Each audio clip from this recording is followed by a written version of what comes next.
My name is James White. I am your president of your POA, and have had the opportunity to work with a fantastic group of board members for the past several years. I hope that you've noticed the improvement in the neighborhood and what we've tried to do to continue to keep Jacksonville Golf and Country Club among the elite in this area. There are two things I want to talk to you about briefly today, and one is I'm quite sure all of you know that beginning of the year we changed our management company. We've had Marsh Landing for quite some time, and this year we felt that we need to make a change, and we went to May Management. Now, before you question that, we had May Management prior to me coming in here 23 years ago. But in the effort of trying to get the best bang for our buck from a value standpoint and the best service that we possibly could have for our neighborhood, it was a total consent for our board that we need to make this change. And I will tell you at this time, after being involved with May Management for the past several months, I am very pleased at what I see at this time. And I certainly hope that you are pleased as well. We're trying to make sure that we are responsive to the neighborhood and the residents here to make sure that we do a very good job. The second thing I want to talk to you about is briefly earlier this year we reduced our speed limit from 30 miles an hour to 25 miles per hour. That was not an easy decision. It wasn't an easy decision for me because I had originally thought that by having JSO in here we could control or contain the behavior and have people reduce their speed and obey our traffic signs. That did not happen. We continue to have people running stop signs. We continue to have people driving at unbelievable speeds through our neighborhood. And I was concerned, along with all of our board members, that something really bad would happen if we didn't take some immediate action. And so we voted and we agreed that we needed to reduce our speed limits to 25 miles an hour, along with increasing the presence of JSO in our neighborhood. I think you all have noticed the presence in the last several months, and they will continue to be there to enforce the proper regulation of our stop signs. We want people to stop at a stop sign. That's what a stop sign is, stop, not yield, stop.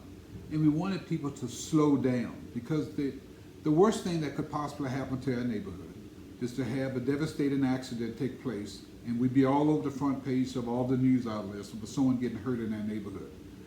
I always ask myself, why are people speeding? Why are we in such a big hurry to go somewhere when we know when we get to Station Creek Road and get to the stoplight, we're going to stop and wait anyway.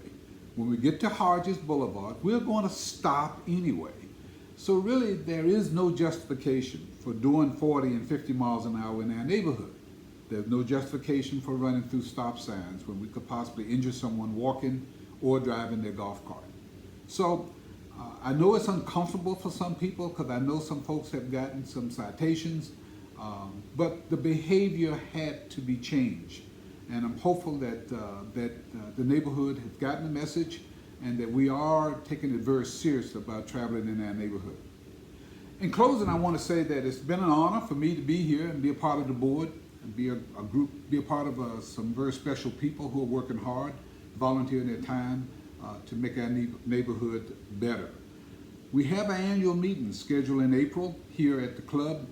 We hope that you would take a few moments out of your time and come down and join us at our annual meeting and get some more details, some more specifics on what we've done and our plans for going forward. I hope that you remain safe, wear your mask, and take care. Thank you.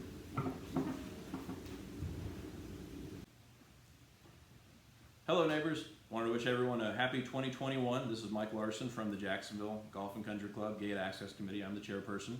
And I wanted to thank everyone for a smooth transition to the Envera system. Without your help and patience while we worked the bugs out, it wouldn't have been possible, and it would have been possible without our 2020 committee members. If you see them out in the community or in the club, buy them a drink, shake their hand, tell them how much you really appreciate them. The 2021 committee members are Robert Roth, V. Mark Walters, and Brandon Rogers. Robert will be in charge of fine-tuning the technology aspects of the Envera system. Mark will be in charge of the external traffic flow on Hodges and Beach Boulevard. If there's any issues with that, direct those to Mark. And Brandon will be charged with allocating the JSO resources and traffic security resources within the neighborhood. We'll be adding another layer of traffic control, and this is designed to lower our overall total cost of security and reallocate our rover car resources to use your dollars as wisely as possible. February's tip for the Gate Access Committee is when you approach the gate, please do so slowly. If the arm is in the up position, please ask the guard to lower the arm so it may read your RFID and then cycle up. After each car, the gate lowers after a period of time. There is no sensor to prevent it from closing on your car. This is designed so no one can trespass in our neighborhood by tailgating. However, if you tailgate through, it will close on your car and it will damage it. So wait for the arm to come up, proceed promptly, and it'll lower behind you for the next car. And please be aware that the speed limits are now 25 miles an hour in the neighborhood and to come to a full and complete stop. Have a great February and March. And if you have any questions or need anything from the Access Committee, please email us at jax@gateaccess.com. Hi, I'm Don Cameron. I'm the treasurer of the board for the POA. I wanted to give you a financial update as of December 31st of this year. We're ending the year very close to what we anticipated in our budget. We anticipated a break-even amount, and I would guess that we're going to be very close to that once the audit is complete. For our balance sheet, we have nearly $600,000 in cash and also $600 and something thousand in total assets. Of that, $400,000 to $450,000 of that is equity.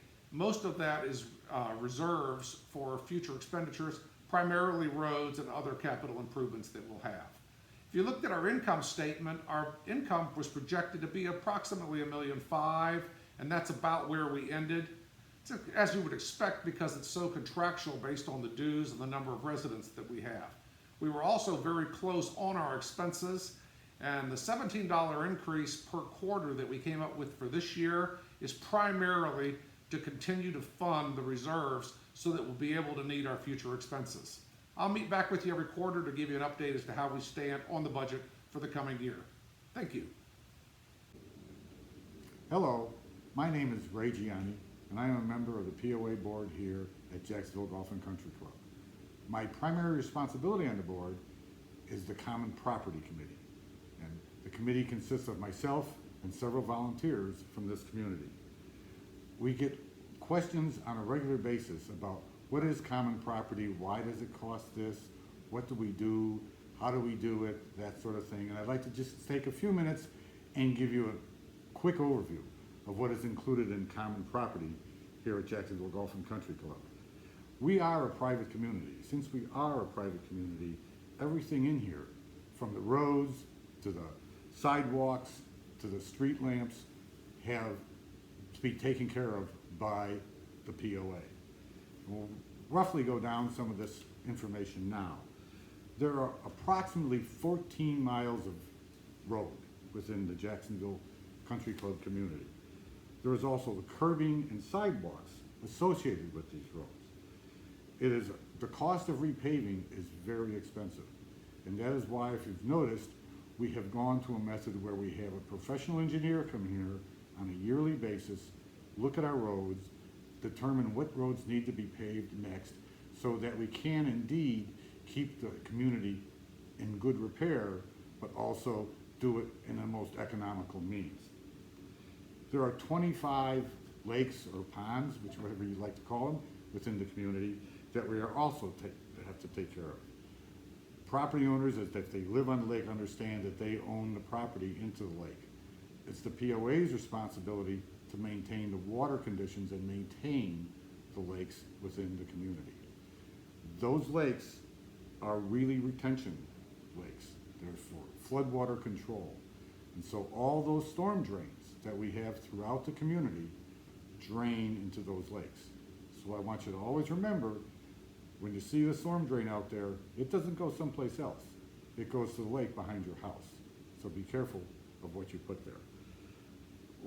Next thing is Woodland Park. It is a very, very nice amenity for this community. It's a beautiful park. It has play area, basketball courts, pickleball court, pavilion. You can rent it out for various functions, and it takes a lot to maintain. We also have baseball and soccer. So that is also within the purview of the Common Property Committee.